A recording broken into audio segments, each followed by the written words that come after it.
ในปัจจัยที่เราจะใช้ทั้งหมดนั้นว่าเราไม่ได้ใช้เพื่อให้เกิดราคะโทสะโมหะเราจะใช้ปัจจัยทั้งหลายปัจจัยทั้งสี่ให้เป็นไปในการอนุเคราะห์แก่การประพฤติพรหมจรรย์ของเราให้เป็นอยู่ได้ในการเจริญวิปัสสนาหรือสมาธิสมถะอันนี้ก็เป็นศีลที่เรากำลังพูดอยู่แล้วเราอยู่ในข้อที่หนึ่งในเรื่องของปาติโมกข์สังวรศีลปาติโมกข์สังวรศีลก็พูดถึงในเรื่องของอาจาระและโคจร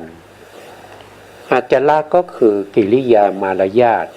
โคจรก็เป็นที่ที่เราท่องเที่ยวไปเราก็พูดมาถึงข้อที่เป็นอุปนิพันธะโคจระก็คือหมายถึงว่าไปไหนก็ตามจะต้องมีสติปัฏฐานนั้นผูกใจเอาไว้พระพุทธองค์แสดงไว้อย่างนั้นนะซึ่งสติปัฏฐานสี่นี้ได้แก่วิอันนี้เรียกว่าเป็นอุปนิพันธะโคจระจากนั้นเราก็มาศึกษาในส่วนที่เป็นสติปัฏฐานในส่วนที่เป็นอุเทศในส่วนที่เป็นเฉพาะหัวข้อเท่านั้นเอง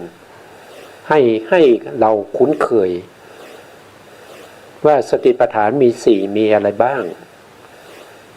นะแล้วก็แต่ละส่วนมีกี่หมวดอย่างไรนะเพราะว่าเราจบเรื่องศีลแล้วเราจะไปศึกษาในสติปัฏฐานสี่อีกครั้งหนึ่งนะแต่ในที่นี้เราก็เอาคร่าวๆพอที่จะ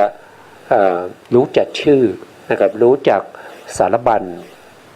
เท่านั้นเองครั้งที่แล้วก็พูดถึงกายานุปัสสนาสติปัฏฐานจบแล้วโดยหัวข้อนะครับก็จะมีอยู่ถ้าพูดโดยหมวดแล้วก็มีอยู่ทั้งหมด14ใช่ไหมครับมีอยู่14หมวดด้วยกันแต่ถ้าว่าโดยสติปัฏฐานแล้วก็เป็นข้อที่หนึ่งเป็นกายานุปัสสนาสติปัฏฐานข้อที่สองก็คือเวทนานุปัสสนาสติปัฏฐานบางท่านจะสงสัยว่าผมนำเอาข้อความนี้มาจากไหนนะครับผมนำมาจากพระไตรปิฎกนะครับเล่มที่10เล่มที่10ทีฆานิกายมหาวรรคนะครับสูตรที่9มหาสติปัฏฐานสูตรนี่เป็นพระไตรปิฎกนะวันนี้เราก็มาต่อในส่วนที่เป็นเวทนานะครับเวทนานุปัสสนาหรือเวทนานุปัสสนาสติปัฏฐานนะครับก็ขึ้นอยู่กับท่านผู้แปลนะครับในข้อธรรมข้อที่288ดูก่อนภิกษุทั้งหลายภิกษุพิจารณาเห็นเวทนาในเวทนาอยู่อย่างไรเล่าภิกษุในธรรมวินัยนี้เสวยสุขเวทนาอยู่ก็รู้ชัดว่าเราเสวยสุขเวทนาต้องรู้ชัดนะครับรู้ชัดไม่ใช่รู้ธรรมดานะครับแต่จะชัดยังไงเราก็จะศึกษาโดยละเอียดอีกครั้งหนึ่งนะหรือเสวยทุกขเวทนาก็รู้ชัดว่าเราเสวยทุกขเวทนาหรือเสวยอทุกขมสุขเวทนาก็รู้ชัดว่าเราเสวยอทุกขมสุขเวทนาอทุกขมนี้ก็คือหมายถึงอุเบกขานั่นเองนะครับไม่ทุกข์แล้วก็ไม่สุขก็คืออุเบกขาเวทนาการที่พระพุทธองค์แสดงเวทนา3อย่างก็แสดงด้วยในแห่งการเสวยอารมณ์แต่ถ้าแสดงโดยในแห่ง อินทรีย์ก็จะแสดงเป็นเวทนาห้านะครับอันนั้นเป็นอีกในหนึ่งนะครับในที่นี้แสดงเวทนาสามนั่นก็คือการเสวยอารมณ์ถ้าพูดโดยองค์ธรรมเนี่ยเวทนามีองค์ธรรมอยู่ตัวเดียวองค์ธรรมเขาได้แก่เวทนาเจตสิกแต่เวทนาเจตสิกนี้มีธรรมชาติที่เสวยอารมณ์ถ้าเราแยกออกมาเวทนาโดยประเภทแห่งการเสวยอารมณ์ก็มีสามที่พระพุทธองค์แสดงตรงนี้นะครับก็คือสุขเวทนาทุกขเวทนาแล้วก็อทุกขมสุขเวทนาก็คือได้แก่อุเบกขานั่นเองนะหรือบางในเนี่ยพระพุทธองค์แสดงด้วยอินทรีย์ก็จะมีสุขเวทนาทุกขเวทนาสมนัสเวทนาโทมนัสเวทนาอุเบกขาเวทนาอันนี้ก็เป็นขึ้นอยู่กับอัธยาศัยของผู้ฟังว่าเวนยสัตว์ทั้งหลายเหล่านั้นมีการสะสมอุปนิสัยอัธยาศัยความเคยชินมาตั้งแต่อดีตเนี่ยเขาชอบศัพท์อย่างไรเขาชอบการแสดงแบบไหนที่จะทำให้เขาเนี่ยได้ดวงตาเห็นธรรมพระพุทธองค์ก็จะแสดงอย่างนั้นแต่ในพระสูตรนี้เป็นมหาสติปัฏฐานสูตรนี้พระพุทธองค์แสดงที่กุลุรัตน์นะกุลุรัตน์เป็นรัฐหนึ่งในประเทศอินเดียแล้วก็ผู้ฟังมาจากไหน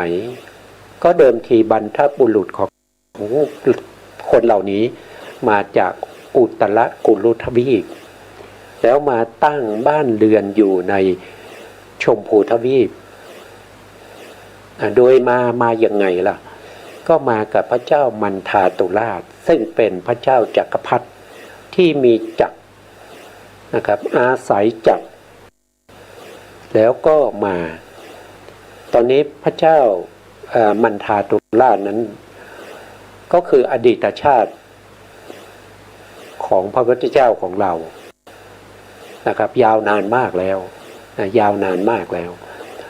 พระพุทธเจ้าของเราปัจจุบันนี้ก็ปรินิพพานไปแล้วไม่หวนกลับมายังวัฏฏะสงสารนี้อีกเพราะพระพุทธองค์เสด็จไปแล้วด้วยดีเหมือนกับพระพุทธเจ้าในอดีตที่เสด็จเข้าสู่ปรินิพพานเหมือนกันทุกพระองค์อันนี้เรียกว่าเสด็จไปแล้วด้วยดีไม่หวนกลับมายังวัฏฏะก็ได้นะด้วยวานนะครับเวทนาทางจักขุทวารก็จะเรียกว่า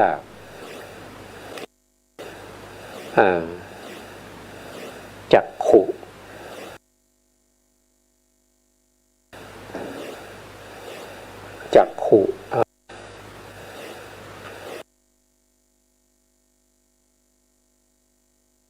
เวทนาผมจำไม่ได้ติดไว้ก่อนนะครับก็จะมีเวทนาที่เป็นไปทางตานะครับทางหูทางจมูกทางลิ้นทางกายแล้วก็ทางใจอันนี้ก็เป็นเวทนา6ในทวารทั้ง6แต่ใน1ทวารก็จะมีเวทนา3อย่างเช่นทางตาเนี่ยก็จะมีเวทนาที่เป็นทุกข์ก็มีเห็นแล้วเกิดทุกข์เห็นแล้วเกิดสุข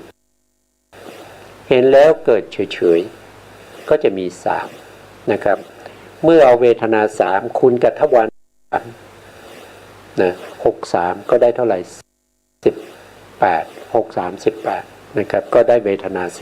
18หรือถ้าเราจะแยกออกไปอีกว่าเป็นเวทนาภายในของเราคือในตัวเราแล้วเวทนาภายนอกอีกก็คูณด้วย2เข้าไปอีกนะครับก็จะมีมากมายนะครับถ้าเราจะจำแนกเวทนานี่มีมากมายถ้าเราจะแยกเวทนาในจิตมี121เวทนาก็มี121อย่างเนี้ยนะครับมันก็จะมากไป ไปตามส่วนนะครับก็จะมากไปตามส่วนเพราะนี้เวทนาก็สามารถที่จะเป็นขันธ์ได้เวทนาว่าโดยองค์ธรรมมีแค่หนึ่งก็แต่ถ้าว่าโดยฐานที่พระพุทธองค์แสดงเนี่ยพระพุทธองค์แสดงเวทนา9แสดงเวทนา9นะครับที่เราเห็นอยู่ตรงนี้เนี่ยก็คือเวทนา3นั่นก็คือเมื่อเราเสวยเวทนาที่เป็นสุขเวทนาที่เราเสวยเป็นสุขก็ให้รู้ชัดว่าเรากำลังเสวยสุขเวทนาถ้าเราเสวยทุกขเวทนาก็ให้รู้ชัดว่าเรากำลังเสวยทุกขเวทนาถ้าเราเสวยเวทนาที่เป็นอทุกขมะสุขเวทนาก็ให้รู้ชัดว่าเรากำลังเสวยเวทนาที่เป็นอุเบกขานะครับอันนี้ก็เป็นเวทนา3อันนี้ได้3แล้วนะครับต่อไปนะต่อไปก็คือเวทนาประเภทที่มีอามิตรนะเวทนาที่มีอามิตรเวทนาที่มีอามิตรก็มี3เหมือนกันนะถ้าเป็นกามภูมิเนี่ยเราก็จะเห็นชัดนะว่าเวทนาที่มีอามิตรเนี่ยก็คือเวทนาที่เกิดขึ้นทางตาทางหูทางจมูกทางลิ้นทางกายเนี่ยเราก็จะเห็นว่ามีเวทนา3เนี่ยก็คือสุขเวทนาเรามาดูรายละเอียดนะครับเสวยสุขเวทนามีอามิตรก็รู้ชัดว่าเราเสวยสุขเวทนามีอามิตรหรือเสวยสุขเวทนาไม่มีอามิตรก็รู้ชัดว่าเราเสวยสุขเวทนาไม่มีอามิตรหรือเสวยทุกขเวทนามีอามิตรก็รู้ชัดว่าเราเสวยทุกขเวทนามีอามิตรนะครับหรือเสวยทุกขเวทนาไม่มีอามิตรก็รู้ชัดว่าเราเสวยทุกขเวทนาไม่มีอามิตรหรือเสวยอทุกขมะสุขเวทนามีอามิตรก็รู้ชัดว่าเราเสวยอทุกขมะสุขเวทนามีอามิตรอันนี้ก็คือเวทนาในกลุ่มที่2มีอามิตรก็คือเมื่อเราเห็นแล้วเนี่ยเราจิตของเราก็จะเป็นโลภะก็มีเวทนา2ใช่ไหมโลภะมีสมนัสเวทนาก็เป็นสุขเวทนากับอุเบกขาเวทนาเห็นแล้วไม่พอใจก็เป็นทุกขเวทนาหรือโทมนัสเวทนาก็จัดอยู่ในประเภทที่เป็นทุกข์เห็นแล้วก็เฉยๆไม่รู้สึกอะไรเลยนั่งเฉยๆนะสลึมสลือหลงอยู่ฟุ้งอยู่นั่นก็เป็นอุเบกขาเวทนาเวทนาเหล่านี้เราเรียกว่าเป็นเวทนาที่มีอามิตรแล้วก็เวทนาที่เป็นไปในมหากุศลเช่นเราเห็นแล้วเช่นเราเห็นพระพุทธรูปอย่างนี้เราก็ยินดีพอใจนั่นเป็นกุศลเป็นมหากุศลที่มีเวทนาเป็นสมนัสอย่างนี้ก็ถือว่ามีอามิตรในกามภูมิเนี่ยไม่ว่าจะเป็นกุศลหรืออกุศลถือว่ามีอามิตรทั้งหมดเลยนะมีอามิตรทั้งหมดนะแต่ถ้าไม่มีอามิตรนะครับเราจะมีต่อไปนะต่อไปนะในต่อไปนะเรามาดูต่อไปเลยนะครับให้ ให้เข้าใจก่อนว่ามีอามิตรคืออะไรมีอามิตรคือจิตที่เป็นไปในกามภูมิคือจิตประเภทที่ท่องเที่ยวอยู่ในกามภูมิเป็นส่วนมากก็มีอกุศลจิตกับกุศลคือมหากุศลนั่นเองมหากุศลกับอกุศลจิตเหล่านี้เกิดขึ้นเราก็มองลงไปที่เวทนาของเขาเวทนาของเขาจะเป็นประเภทที่มีอามิตรไม่ว่าจะเป็นสุขเวทนาทุกขเวทนาหรืออทุกขมสุขเวทนาถือว่ามีอามิตรไม่ว่าจะเป็นบุญหรือเป็นบาปในกามภูมินะต่อไปนะครับเวทนาที่ไม่มีอามิตรนะครับ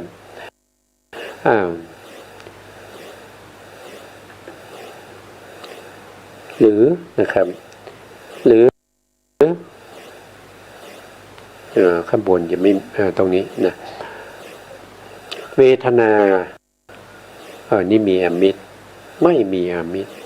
ตรงนี้นะทุกขเวทนาตรงไหนเนี่ยนั่นเลยนะตรงนี้นะครับมีอามิตรหรือเสวยทุกขเวทนาทำไ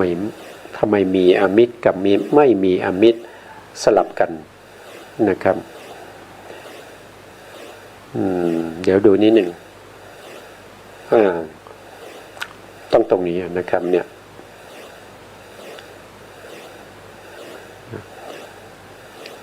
สุขเวทนานะครับต้องตรงนี้นะสุขเวทนาไม่มีอามิตรก็รู้ชัดว่าเราเสวยสุขเวทนาไม่มีอามิตรคือพูดง่ายๆว่าเมื่อเราเสวยสุขเวทนาไม่มีอามิตรก็รู้ชัดว่าเราเสวยสุขเวทนาไม่มีอามิตรเราเสวยทุกขเวทนาไม่มีอามิตรเราก็รู้ชัดว่า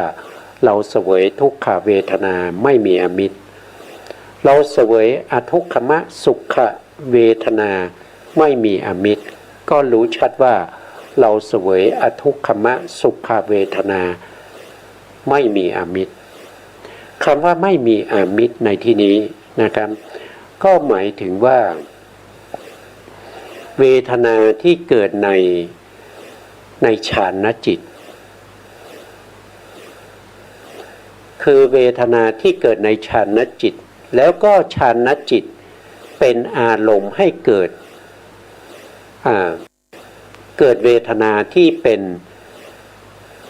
เวทนาที่เป็นกามะในกามภูมิเราเรียกว่าเป็นเวทนาที่ไม่มีอามิตรคือต้องมีฌานจิตนะไม่มีอามิตรถ้าเราเข้าฌานเนี่ยปฐมฌานก็มีเวทนาที่เป็นสุขเวทนาอันนี้ก็เป็นไม่มีอามิตรเข้าทุติยฌานก็เป็นสุขเวทนาก็ไม่มีอามิตรเข้าตติยฌานก็เป็นสุขเวทนาก็ไม่มีอามิตรเข้าจตุตถฌานก็เป็นสุขเวทนาไม่มีอามิตรแต่ถ้าเข้าปัญจมฌานนี้เป็นอทุกขมสุขเวทนาก็คืออุเบกขาอันนี้ก็ไม่มีอามิตรทีนี้บางท่านจะสงสัยว่าแล้วทุกขเวทนาล่ะทุกขเวทนาก็คือหมายถึงว่าต้องเป็นบุคคลที่เคยได้ฌานไม่ว่าจะเป็นปฐมฌานจนถึงปัญจมฌานในอภิธรรมหรือว่าเป็นในเหตุพระสูตรก็คือปฐมฌานจนถึงจตุตถฌานนี้รวมถึงอรูปฌานทั้ง4ด้วยพูดง่ายๆก็คือฌานพวกนี้รวมกันเรียกว่าเป็นสมบัติ8รูปฌาน4อรูปฌานอีก4นะที่เป็นสุขเวทนาเนี่ยก็จะมีอยู่4ที่เป็นอทุกขมสุขเวทนา ก็จะมีอยู่ห้าก็คือรูปฌานห้านั่นเองรูปฌานหนึ่งแล้วก็อรูปฌานอีกสี่อันนี้เป็นอุเบกขาถ้าเป็นทุกขเวทนาไม่มีอมิตรก็คือหมายถึงว่าบุคคลที่เคยได้ฌานใดฌานหนึ่งแล้วฌานเขาเสื่อมฌานเขาเสื่อมไปเขาเข้าฌานไม่ได้เขาพยายามที่จะเข้าฌานแล้วก็เข้าไม่ได้เขาต้องไปเจริญไปทำฌานใหม่ถ้าเป็นกสิณก็ต้องไปปริกรรมองค์กสิณขึ้นมาใหม่ต้องไปเจริญฌานใหม่คือหมายถึงว่าเหมือนกับเราเริ่มต้น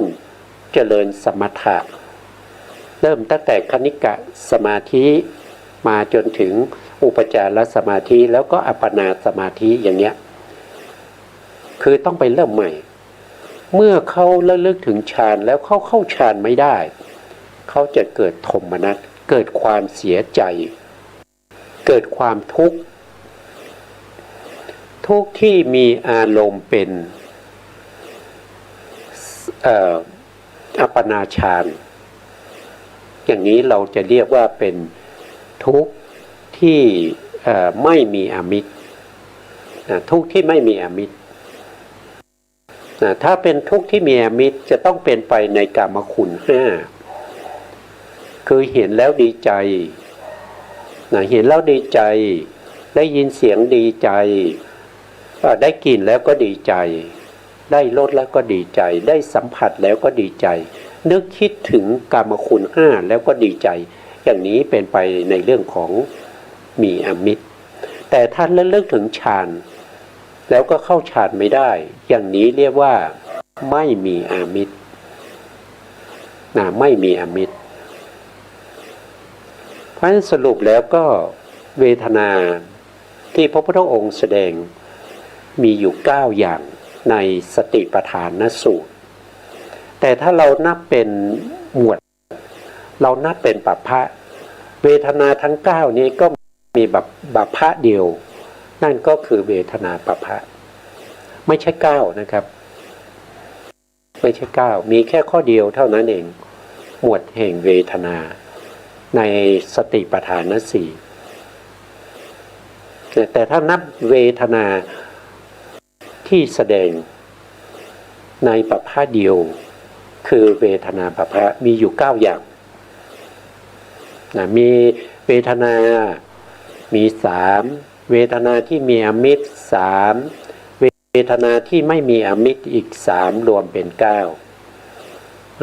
ก็รู้แค่นี้นะครับอันนี้ก็เป็นรายละเอียดของเวทนาเราก็จบในเรื่องของเวทนานุปัสสนา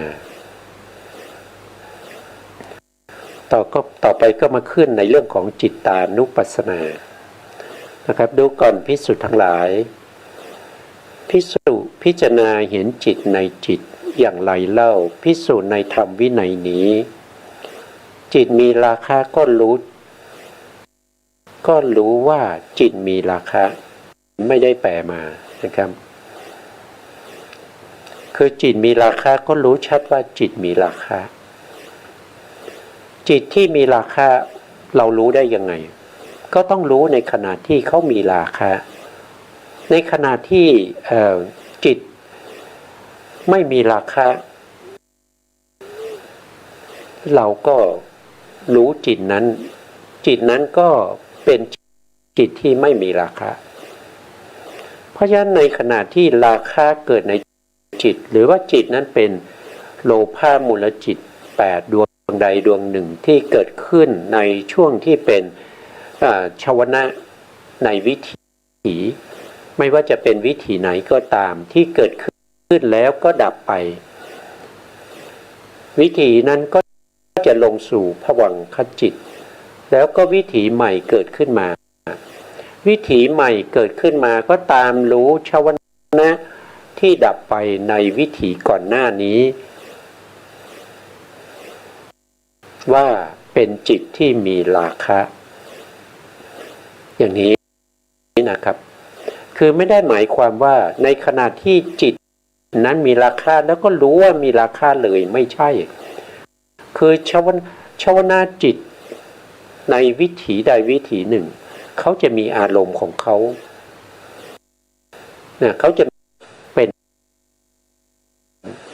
คือวิถีหนึ่งถ้าจะรู้รูปารมณ์ก็ต้องรู้รูปารมณ์เลยทั้งวิถีต้องรู้รูปารมณ์หมดถ้ารู้สัทธารมณ์วิถีนั้นก็จะต้องรู้สัทธารมณ์คือเสียงทั้งหมดเลยจะชวนาจิตดวงที่หนึ่งรู้รูปารมณ์ชวนาจิตดวงที่สองไปรู้สัทธารมณ์ชวนาดวงที่สามไปรู้คันธารมณ์อย่างนี้ไม่ได้คือจะต้องรู้อารมณ์กันหมดตั้งแต่ถ้าเป็นทางปัญจทวารก็จะเริ่มตั้งแต่ปัญจทวารวิถีปัญจทวาร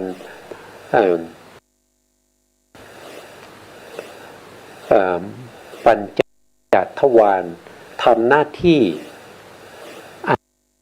อาวัชนะปัญจทวาราวัชนะ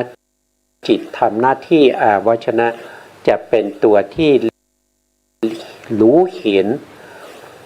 อารมณ์ภายนอกอารมณ์ภายนอกนั่นก็คือได้แก่ถ้าเป็นจักขุทวารวิถีก็คือรูปารมณ์ถ้าเป็นโสตทวารวิถีก็ต้องเป็นสัทธารมณ์เพราะนั้นวิถีที่เกิดขึ้นมาในวิถีเพราะฉะนั้นในวิถีนี้จะไม่สามารถจะรู้ตัวเองได้วิถีที่จะรู้ชวนาจิตเหล่านี้ว่ามีราคะไม่มีราคะมีโทสะไม่มีโทสะต้องเป็นวิถี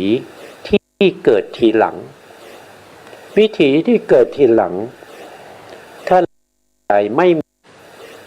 ม่มีสติสัมปชัญญะเราก็จะมองไม่เห็นเราก็จะมองไม่เห็นว่าจิตที่เกิดแล้วก็ดับไปนั้นมีโลภะเป็นโลภะมูลจิตเป็นโทสะมูลจิตเป็นจิตมีโทสะ เป็นมหากุศลคือจิตที่ไม่มีราคะจิตที่ไม่มีโทสะจิตที่ไม่มีโมหะต้องรู้คือธรรมชาติเขาเป็นอย่างนี้ไม่ใช่ว่ามีคนใดคนหนึ่งมากำหนดให้เขาเป็นอย่างนี้พระพุทธองค์ไม่ได้เป็นผู้กำหนดให้เขามีไม่ได้กำหนดให้เขาเป็นอย่างนี้เพียงแต่พระพุทธองค์รู้ตามว่าธรรมชาติของจิตเนี่ยเกิดติดต่อกันโดยไม่มีระหว่างขั้นแล้วแต่ละช่วงของวิถีเป็นจิตประเภทไหนทำหน้าที่อะไรแล้วก็รู้อะไรเป็นอารมณ์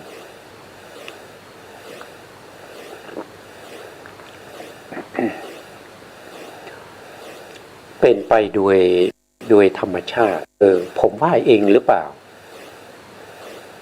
ผมไม่ได้ว่าเองนะครับก็ไปดูได้ในพระสูตรนะครับในพระสูตรที่ชื่อว่าธรรมนิยามธรรมนิยามมัสสูตรนะครับอยู่ในพระสุตตันตปิฎกจะอยู่ในนิกายไหนผมจำไม่ได้นะครับก็ไปดูได้นะครับธรรมทั้งหมดเนี่ยที่เป็นไปในจักรวาลนะครับว่าโดยธาตุทั้งหมดก็มีอยู่18ธาตุธาตุเหล่านั้นก็เป็นไปตามธรรมชาติที่เขาเป็นไม่มีใครมาสร้างขึ้น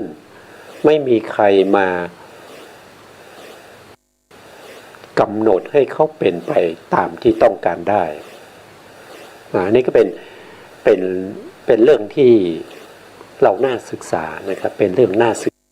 กษานะไม่ใช่เป็นเรื่องที่เป็นเรื่องทั่วไปไม่ใช่นะครับเป็นเรื่องที่น่าศึกษาแล้วก็ควรรู้สภาวะเหล่านี้ อยู่ในตัวของเรานี้เองนะไม่ได้อยู่ไกลเลยไม่ได้อยู่ที่อื่นนะครับอยู่ในตัวของเรานะต่อไปนะครับจิตที่มีโทสะก็รู้ชัดว่าจิตมีโทสะจิตที่ปราศจากโทสะก็รู้ชัดว่าจิตที่จิตปราศจากโทสะจิตที่มีโมหะก็รู้ชัดว่าจิตที่มีโมหะ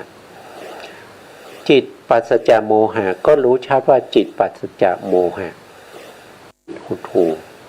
จิตฟุ้งซ่านก็รู้ชัดว่าจิตฟุ้งซ่านจิตเป็นมหคตะ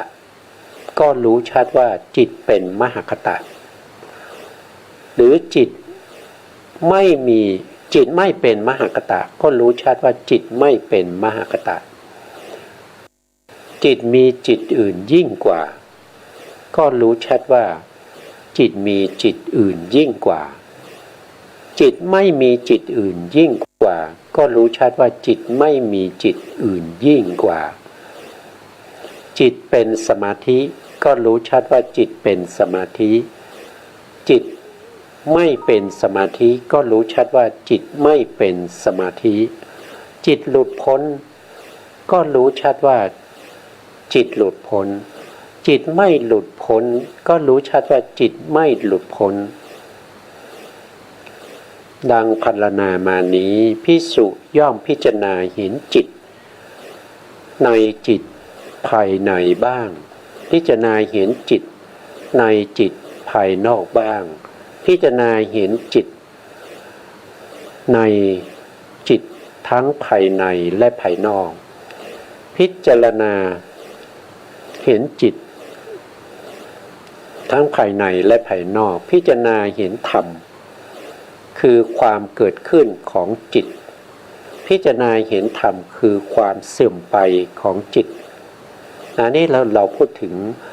จิตทั้งหมดเนี่ยที่พระพุทธองค์แสดงเนี่ยก็จะมีอยู่ทั้งหมด8คู่ด้วยกันนะครับ8คู่ก็จะเป็น16นะครับก็เป็นอยู่16ข้อเป็นอยู่16ข้อ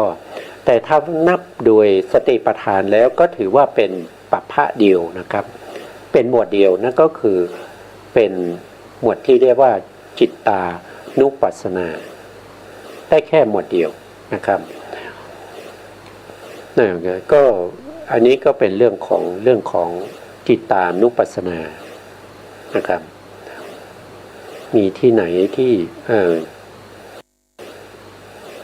ท้ายๆเนี่ยท่านก็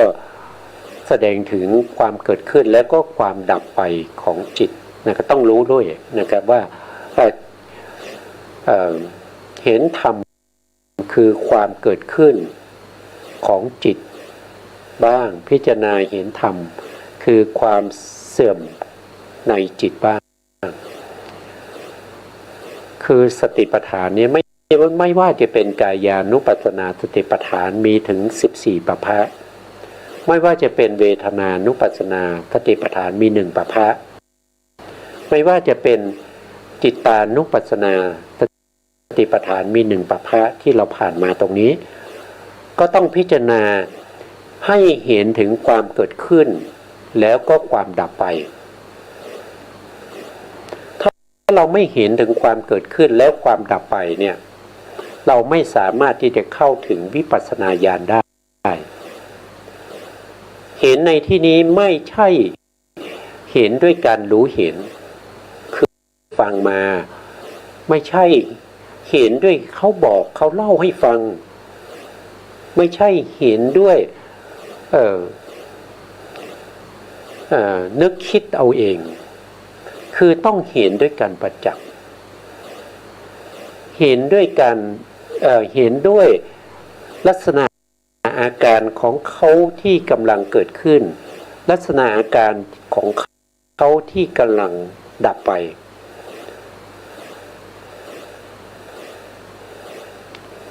อันนี้เป็นการเข้าถึงพระไตรลักษณ์นะครับการที่เราจะเข้าถึงพระไตรลักษณ์ได้นี่เราจะต้องเห็นลักษณะของเขาก่อนลักษณะคือเครื่องหมายเครื่องกำหนดให้รู้ได้ว่าสิ่งนั้นเป็นรูปหรือเป็นนามเป็นรูปก็จะต้องแยกย่อยออกไปค คือกายในกายก็เห็นเป็นอะไรเห็นเป็นปัทวีเห็นเป็นอาโปเห็นเป็นเตโชเห็นเป็นวายุเห็นเป็นรูปารมณ์เห็นเป็นสัตว์รู้ตามที่มันเป็นรู้ตามความจิตก็ต้องรู้ว่าอาการลักษณะของอกุศลจิตเป็นอย่างไรนะมีลักษณะเป็นทุกข์ให้ผลเป็นมีลักษณะเป็นโทษให้ผลเป็นความทุกข์ก็เราก็ต้องรู้อย่างนั้นเราถึงสามารถที่จะกำหนดแยกแยะจิตของเราตามความเป็นจริงได้ให้เข้าถึงวิปัสสนาญาณ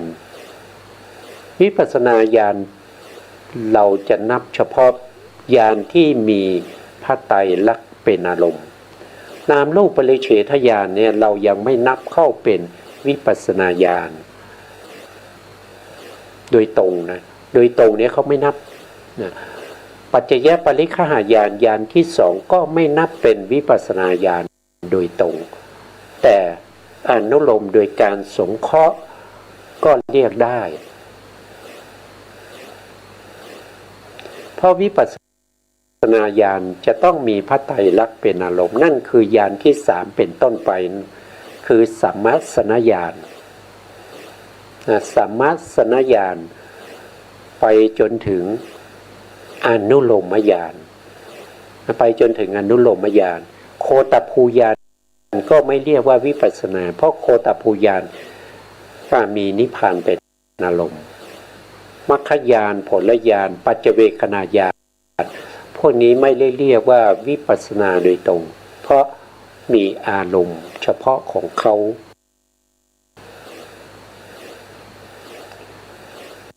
เพราะฉะนั้นก็จำเป็นที่เราจะต้องเห็นความเกิดขึ้น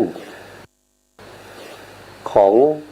สภาวธรรมที่เป็นสังขารธรรมที่เรากำลังกำหนดรู้อยู่แล้วก็จะต้องรู้ถึงความเสื่อมไปหรือความหมดไปของสังขารธรรมเหล่านั้นถึงจะเรียกว่าเข้าถึงวิปัสสนาญาณในเรื่องของจิตตานุปัสสนาสติปัฏฐาน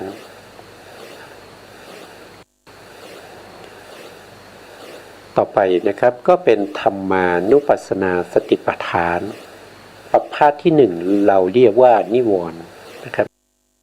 นิวรณ์ประภาคนิวรณ์ประภาคเนี่ยก็จะมีนิวรณ์มีห้าใช่ไหมครับมีกามฉันทานิวรณ์พยาปาทานิวรณ์นะถีนมิทธานิวรณ์วิจิกิจฉานิวรณ์แล้วก็อุทธัจจะกุกุจจะนิวรณ์มีอยู่ห้านะโดยพระสูตรถ้าเป็นพระอภิธรรมนี้ก็เพิ่มมาอีกหนึ่งก็เป็นหกที่เพิ่มมาหนึ่งนั่นก็คือได้แก่อวิชชานิวรณ์อวิชชานิวรณ์ก็คือโมหะโมหะเป็นตัวกั้นอะไรก็คือกั้นปัญญาไม่ให้ปัญญาก็จะมี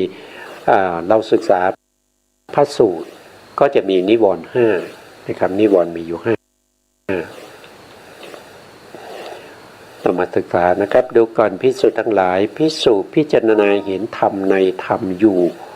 อย่างไรเล่าภิกษุคือนิพิจารณาเห็นธรรมในธรรมคือนิวรณ์ห้าอย่างไรเล่าภิกษุในธรรมวินัยนี้เมื่อกรรมฉันทานิวรณ์มีอยู่ณภายในจิตก็รู้ชัดว่ากรรมฉันทานิวรณ์มีอยู่ณภายในจิตของเราหรือเมื่อกรรมฉันทานิวรณ์ไม่มีอยู่ณภายในจิตก็รู้ชัดว่ากรรมฉันทานิวรณ์ไม่มีอยู่ภายในจิตของเรากรรมฉันทานิวรณ์ก็คือความยินดีนะครับความยินดีพอใจเกิดขึ้นตอนไหนนะครับก็เกิดขึ้นความ ริงๆแล้วกามฉันทานิวรณ์ความยินดีพอใจเนี่ยเกิดได้ตลอดนะเกิดได้ตลอดในชีวิตประจำวันของเราเนี่ยเขาเกิดแต่เราไม่รู้อ่ะถ้าเราไม่กำหนดรู้เขาจริงๆไม่ตั้งสติจริงๆไม่มีโยนิโสมนสิการไม่พิจารณาโดยแยบคายเราจะมองไม่เห็นเลยถึงแม้ว่าไปนั่งสมาธิถ้าเราไม่กำหนดจริงๆเราไม่มีวิริยะไม่มีความอดทนในการที่จะกำหนดสติให้อยู่ในอารมณ์ที่เราใช้ในการกำหนดเราจะมองไม่เห็นในขณะที่จิตของเราเนี่ยเกิดความยินดีเราจะมองไม่เห็นเราจะไม่รู้นะครับเช่นเวลาเรานั่งสมาธิเนี่ยเกิดความรู้สึกวันนี้จิตของเรารวมตัวกันได้สมาธิรวมตัวกันทำให้จิตของเราในอารมณ์ที่กำหนดจะกำหนดอารมณ์อะไรก็มีสติอยู่ในอารมณ์นั้นได้อย่างชัดเจนเราไม่เคยเป็นมาก่อนอย่างนี้เราไม่เคยเป็นมาก่อนก็มีความยินดีติดใจในอารมณ์นั้นอย่างนี้ก็เป็นกามฉันทานิวรณ์เกิดขึ้นแล้วยินดีติดใจในแต่ถ้าเราสังเกตให้ดีนะครับไม่จำเป็นที่เราจะไปนั่งสมาธิหรือว่าไปเดินจงกรมในชีวิตประจำวันของเราเนี่ยที่เราทำงานเนี่ยไม่ว่าเราจะทำงานอะไรก็ตามนะครับมันมีช่วงระยะเวลาที่จิตมันจะฟุ้งซ่านออกไปในอารมณ์ที่ดีบ้างก็เรียกว่าเป็นกามฉันทานิวรณ์นึกถึงคนนั้นพูดจาไพเราะก็ยินดีนึกถึงคนนั้นคนนั้นสวยดีนะครับผู้หญิงนี่สวยนะครับบางครั้งเนี่ยก็ทำงานไม่ได้เพราะนั่งใจลอยนะอย่างนี้ก็ถือว่าเป็นกามฉันทานิวรณ์ได้เพราะมากั้นอะไรมากั้นกิจการงานที่เรากำลังทำอยู่ที่เราใช้กามฉันทานิวรณ์ในที่นี้ก็คือหมายถึงบุคคลที่กำลังเจริญสมถะเจริญสมาธิหรือผู้ที่กำลังเจริญวิปัสสนาถ้ามีความยินดีติดใจก็ยินดีจิตคนที่เราได้พูดคุยด้วยแล้วเกิดความยินดีพวกนี้เรียกว่าเป็นกามฉันทานิวรณ์เป็นตัวที่มากั้นสมาธิหรือสมถะมากั้นวิปัสสนานั่นเรียกว่ากามฉันทานิวรณ์ถ้าเราไม่สังเกตก็จะมองไม่เห็นนะครับลองมองไม่เห็นนะเพราะว่าเขาเป็นสภาวะที่ดูแล้วก็จริงๆแล้วก็หยาบนะถ้าเราพูดโดยในแต่ก็บุคคลที่ไม่ได้ระมัดระวังเนี่ยจะมองไม่เห็นนะครับมองไม่เห็นนะต่อไปนะครับท่านบอกว่ากามฉันทานิวรณ์ไม่มีอยู่ในกามฉันท์เกิดขึ้นด้วยประการใดย่อมรู้ชัดประการนั้นด้วยคือกามฉันทะมีอยู่ในจิตก็รู้ว่ามีอยู่ในจิตกามฉันทะไม่มีในจิตก็รู้ว่าไม่มีในจิตแล้วก็จะต้องรู้ชัดไปอีกว่ากามฉันทะ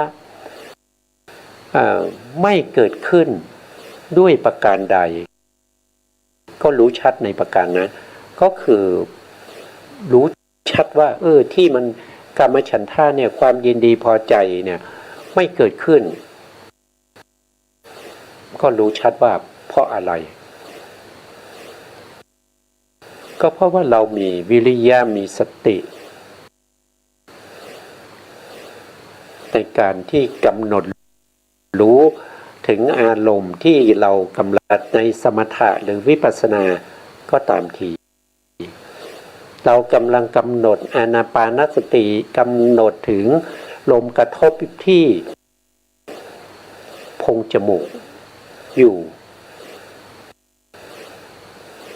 นั่นแสดงว่าเรามีสตินะเมื่อมีสติเกิดขึ้นเนี่ยกรรมฉันทานิวรณ์เกิดไม่ได้เจตสิกประเภทที่เป็นโสภณนะโสภณะสาธารณะเจตสิกนะเพราะสติเกิดขึ้นกรรมฉันทะเกิดไม่ได้แต่เมื่อไหร่สติหายไปนั่นแสดงว่ากรรมฉันทะเกิดขึ้นแล้วกรรมฉันทะเกิดขึ้นเพราะเราขาดสติเราขาดสติเพราะอะไรเพราะเราไม่มีความเพียรไม่มีวิริยะเราไม่มีความอดทนในการกำหนดรู้ถึงอารมณ์ที่เป็นสมถะหรือวิปัสสนานั้นจิตของเราจึงเป็นกรรมฉันทานิวรณ์อย่างนี้เอาง่ายๆอย่างนี้นะครับเพราะว่าเรายังไม่ลงรายละเอียดนะครับนะต่อไปนะครับกรรมฉันทะเกิดขึ้นแล้วจะละเสียได้ด้วยประการใดย่อมรู้ชัดประการนั้นด้วยถ้าเราไม่มีสติในอารมณ์นั้นไปเรื่อยๆแต่ถ้าเราระลึกได้มีสติระลึกได้โอ้นี่มันไม่ใช่นะนี่มันเป็นความยินดีพอใจแล้วเรากำลังกำหนดอานาปานสติอยู่เรากำลังกำหนดรู้ถึงลมที่กระทบกับโพรงจมูกอยู่ทำไมมายินดีพอใจถ้าเรารู้อย่างนี้นั่นแสดงว่ากรรมฉันทานิวรณ์นั้นก็จะดับไปแล้วก็คือละได้แล้วละได้ในที่นี้คือละได้แบบตัดทางฆ่าประหารนะครับก็คือละได้เป็นชั่วครั้งชั่วคราวระลึกได้ก็ละได้ถ้าเราเผลอก็เข้ามาอีกนะครับต้องรู้ชัดด้วยรู้ชัดสิ่งเหล่านี้ต่อไปนะครับท่านบอกว่ากรรมฉันทะที่ละได้แล้วไม่เกิดใดก็รู้ชัดประการนั้นด้วยคำว่าละได้แล้วในที่นี้เนี่ยไม่ได้หมายความว่าละได้ด้วยสมุจเฉทนะคือละได้ด้วยตัดทางฆ่าประหารแล้วก็ละได้ด้วยวิคัมภนะประหารเท่านั้นเองเพราะว่าการเจริญวิปัสสนาในที่นี้เนี่ยอารมณ์ที่เป็นวิปัสสนาเนี่ยก็คือกามคุณอารมณ์ก็คือกรรมธรรมนะก็คือกรรมธรรมแล้วก็มหกตธรรมก็คือหมายถึงกรรมจิตนะกรรมจิตนะกรรมจิตแล้วก็กรรมจิตนี้มีทั้งที่เป็นโสภณะแล้วก็โสภณะด้วยนะแล้วก็เป็นมหคตจิตถ้าเป็นโลกุตละจิตหรือว่าเป็น